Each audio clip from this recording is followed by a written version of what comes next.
Cherry watched for some moments until she made up her mind what to do. She longed to rush up to them and tell of her escape and to ask them to take her to the surface. But a certain shyness overcame her, and she held back. Her chance to interrupt came when they sat down against the rock face and opened their canteens. She was in the shadows, and they still could not see her. "Tea looks cold again," one of them said gruffly. "'Tis always cold.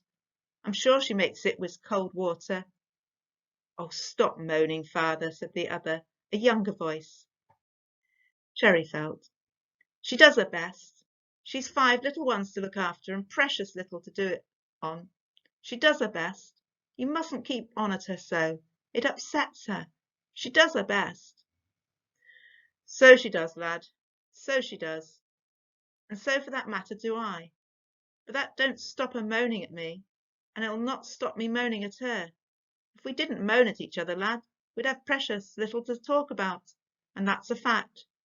She expects it of me, lad, and I expects it of her." "Excuse me," Cherry said tentatively. She felt she had eavesdropped for long enough. She approached them slowly. "Excuse me, but I've got a bit lost. I climbed the cliff, you see, 'cause I was cut off from the cove. I was trying to get back, but I couldn't, and I saw this light, and so I climbed up. I want to get home, and I wondered if you could help me get to the top." "Top?" said the older one, peering into the dark. "Come closer, lad, where we can see you." "She's not a lad, father. Are you blind? Can you not see 'tis a filly? 'Tis a young filly, all wet through from the sea." "Come," the young man said, standing up and beckoning Cherry in. "Don't be afeared, little girl. We shan't harm you. Come on, you can have some of my tea if you like." They spoke their words in a manner Cherry had not heard before. It was not the usual Cornish burr, but heavier and rougher in tone, and somehow old-fashioned. There were so many questions in her mind. "But I thought the mine was closed 100 years ago," she said nervously. That was what I was told, anyway." "Well, you was told wrong," said the old man, whom Cherry could see more clearly now under his candle. His eyes were white and set far back in his head, unnaturally so, she thought, and his lips and mouth seemed a vivid red in the candlelight. "Closed? Closed indeed! Does it look closed to you? Do you think we're digging for worms? Over 4,000 tons of tin last year, and 9,000 of copper ore, and you ask is the mine closed? Over 20 fathoms below the sea this mine goes. We'll dig right out under the ocean, most of the way to America, before we close down this mine." He spoke passionately now, almost angrily, so that Cherry felt she had offended him. "Hush, father," said the young man, taking off his jacket and wrapping it around Cherry's shoulders. "She doesn't want to hear all about that. She's cold and wet. Can't you see? Now let's make a little fire to warm her through. She's shivered right through to her bones. You can see she is." "They all are," said the old tinner, pulling himself to his feet. "They all are." And he shuffled past her into the dark. "I'll fetch the wood," he muttered, and then added, "for all the good it'll do." "What does he mean?" Cherry asked the young man, for whom she felt an instant liking. "What did he mean by that?" "Oh, pay him no heed, little girl," he said. "He's an old man now, and tired of the mine. We're both tired of it, but we're proud of it, see? And we've nowhere else to go, nothing else to do." He had a kind voice that was reassuring to Cherry. He seemed somehow to know the questions she wanted to ask, for he answered them now without her ever asking. "Sit down by me while you listen, girl," he said. "Father'll make a fire to warm you, and I shall tell you how we come to be here. You won't be afeared now, will you?" Cherry looked up into his face, which was younger than she had expected from his voice, but like his father's the eyes seemed sad and deep set, yet they smiled at her gently, and she smiled back. "That's my girl." It was a new mine, this, promising, everyone said, the best tin in Cornwall, and that means the best tin in the world. 1865 it started up, and they were looking for tinners, and so father found a cottage down by Treville and came to work here. I was already 14, so I joined him down the mine. We prospered, and the mine prospered, to start with. Mother and the little children had full bellies, and there was talk of sinking a fresh shaft. Times were good, and promised to be better. Cherry sat transfixed as the story of the disaster unfolded. She heard how they had been trapped by a fall of rock, about how they had worked to pull them away, but behind every rock was another rock and another rock. She heard how they had never even heard any sound of rescue.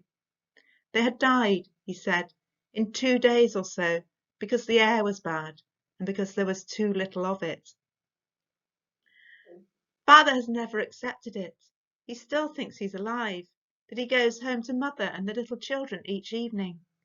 But he's dead, just like me.